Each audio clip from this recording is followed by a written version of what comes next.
লৈ লওঁ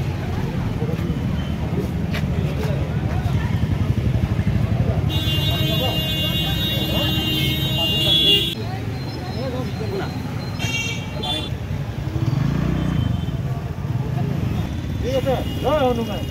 হনুমান হনুমান নহয় হনুমান ঠিক আছে তো অহা 18 অক্টোবৰে আমি আহি আছো চিনেমা ঘৰলৈ আমাক চাবা সাপোৰ্ট কৰিবা আশীৰ্বাদ দিবা এটিয়ে কামনা কৰি মানে এখন এখন অসমীয়া সিনেমা 18 অক্টোবৰত ৰিলিজ হ'ব পূজাৰ পিছতে দুৰ্গা পূজাৰ পিছতে আৰু সিনেমাখনত এয়া সিদ্ধাৰ্থ বড়ো তেওঁ হৈছে হনুমান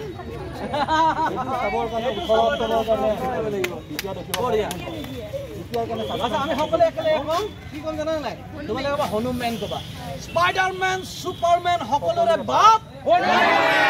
হনুমান মজা